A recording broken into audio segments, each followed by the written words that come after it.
warahmatullahi wabarakatuh. Perkenalkan, kami dari kelompok 11. Di sini kami akan memaparkan mengenai materi pengujian substantif. Sebelumnya kami izin memperkenalkan diri terlebih dahulu. Saya Armadona dengan NPM 42. Saya Dina Amalia dan NPM 35. Saya Galuh Sandi Pramuti, NPM 47. Dan saya Jules Evan dengan NPM 11.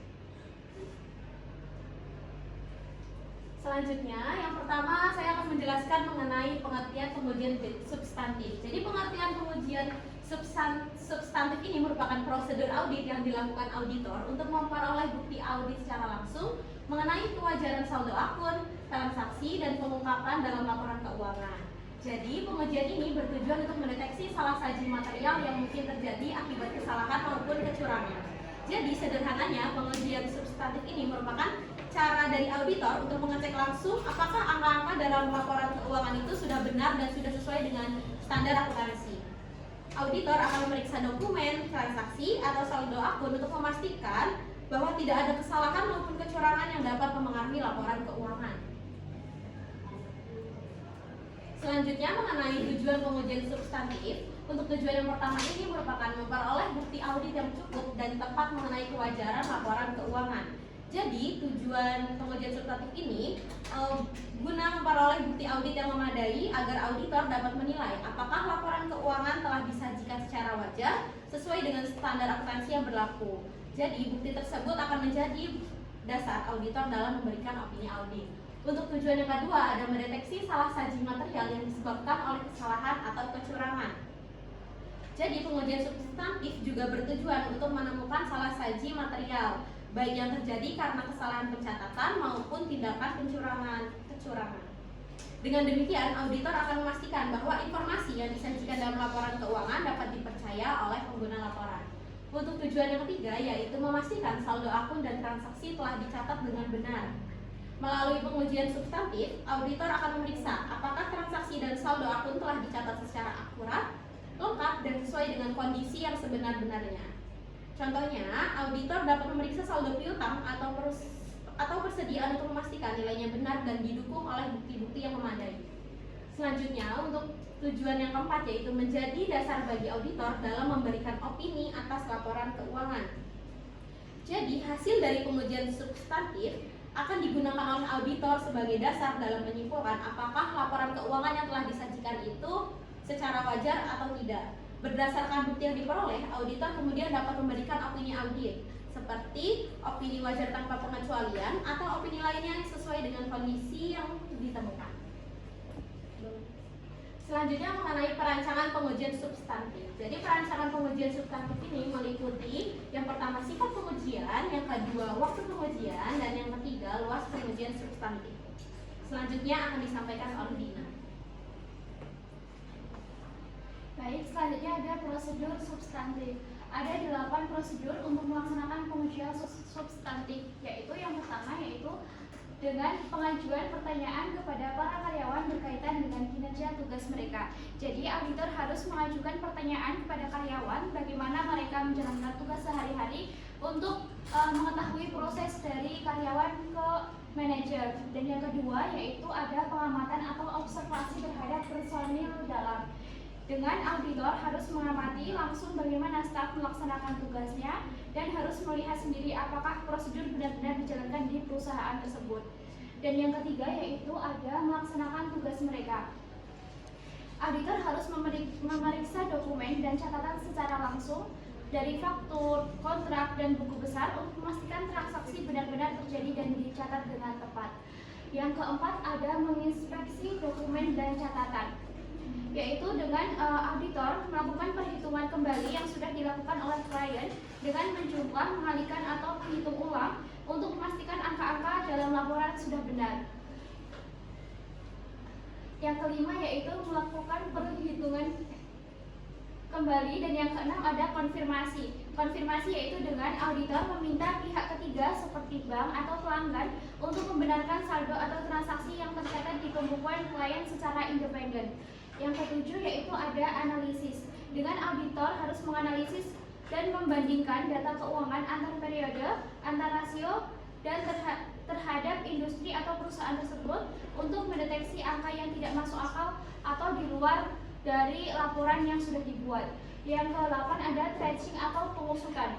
Jadi tracing atau pengusutan ini dengan auditor harus menelusuri transaksi dari dokumen sumber atau bukti asal catatan akuntansi dan memastikan semua kejadian di pembukuan tidak ada yang terlewat. Yang terakhir yaitu ada vouching atau penelusuran. Nah, vouching ini adalah prosedur audit di mana audit harus menelusuri transaksi yang sudah tercatat di buku akuntansi secara mundur ke dokumen sumber aslinya untuk membuktikan bahwa setiap angka yang tercatat memang benar-benar terjadi dan memiliki bukti pendukung yang sudah benar. Selanjutnya akan dijelaskan oleh Sandi. Selanjutnya dari pengujian berada 3, yang salah satunya yaitu pengujian rinci atau detail saldo.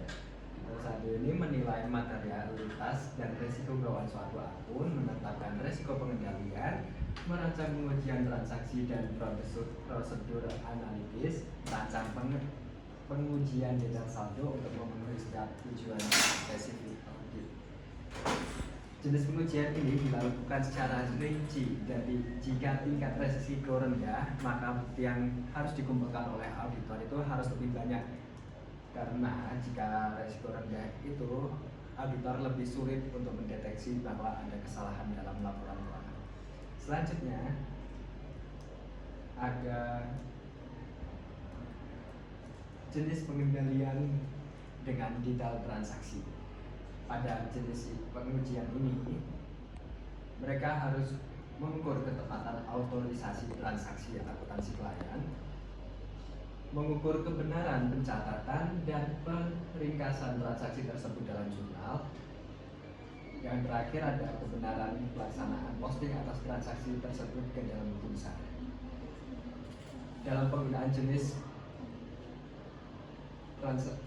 pengujian detail transaksi ini, auditor harus mempunyai keyakinan bahwa transaksi tersebut telah tepat dicatat dan diposting ke dalam buku besar. Auditor juga harus dapat meyakini bahwa saldo total buku besar itu sudah benar. Jika auditor melihat akun yang diposting itu sudah tepat pada akun yang benar, maka kemungkinan besar buku besar tersebut sudah benar. Selanjutnya ada prosedur analitis. Prosedur terakhir ini meliputi perbandingan jumlah tercatat dengan harapannya dikembangkan oleh auditor. Prosedur ini menggunakan alat perhitungan rasio oleh auditor. Rasio ini kemudian dibandingkan dengan rasio tahun lalu atau akun tersebut yang akan dibandingkan. Kegunaan prosedur analitis ini yang pertama untuk memperoleh pemahaman mengenai bisnis dan industri. Yang kedua untuk menilai kemampuan perusahaan dalam menjaga kelangsungan usahanya. Yang ketiga untuk mendeteksi ada tidaknya kesalahan dalam laporan keuangan. Dan yang terakhir yaitu untuk menentukan dapat tidaknya dilakukan pengurangan atas pengujian audit detail. Faktor yang digunakan untuk mendeteksi kemungkinan salah saji oleh auditor yang pertama itu ada sifat asersi. Yang kedua ada kelayakan dan kemampuan untuk memprediksi hubungan. Yang ketiga adanya ketersediaan dan keandalan alat yang digunakan. Dan yang terakhir ketepatan harapan yang dibikin oleh auditor. Selanjutnya ada luas dan penentuan pelaksanaan akan dijelaskan oleh Mas Depan. Oke, baik, selanjutnya itu ada luas dan penentuan saat pelaksanaan pengujian substantif. Jadi yang pertama yaitu ada luas pengujian substantif. Luas pengujian substantif adalah sejumlah bukti atau sampel yang diperiksa oleh auditor untuk memastikan kewajaran laporan keuangan. Jadi luas pengujian ini dipengaruhi oleh resiko salah saji, lalu ada materialitas dan juga efektivitas pengendalian internal. Nah, intinya semakin tinggi resiko maka semakin banyak pengujian dilakukan, atau semakin tinggi resiko semakin luas juga pengujian dilakukan. Dan untuk selanjutnya itu ada penentuan waktu pelaksanaan. Nah, penentuan waktu pelaksanaan pengujian substantif ini berkaitan dengan kapan prosedur audit itu dilakukan. Pengujian ini dapat dilaksanakan pada tanggal interim atau sebelum akhir periode atau pada akhir periode.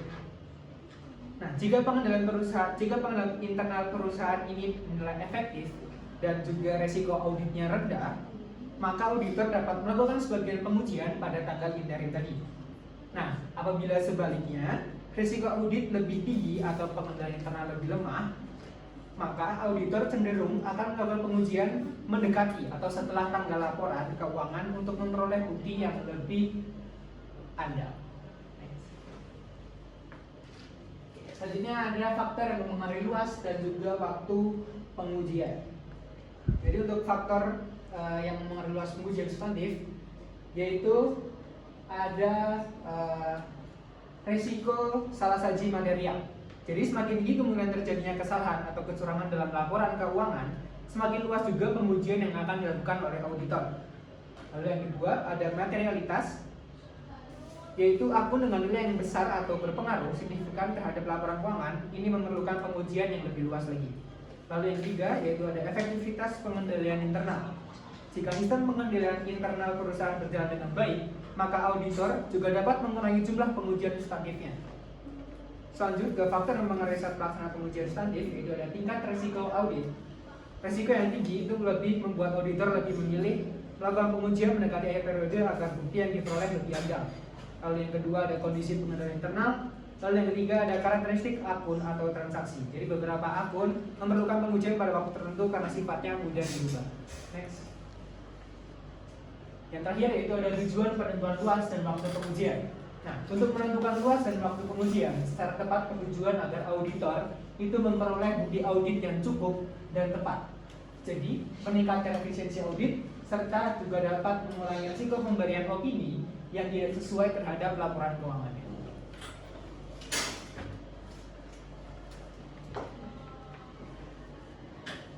Cukup sekian pemaparan materi terkait pengujian substantif dari kelompok 11. Kurang lebihnya mohon maaf. Wassalamualaikum warahmatullahi wabarakatuh.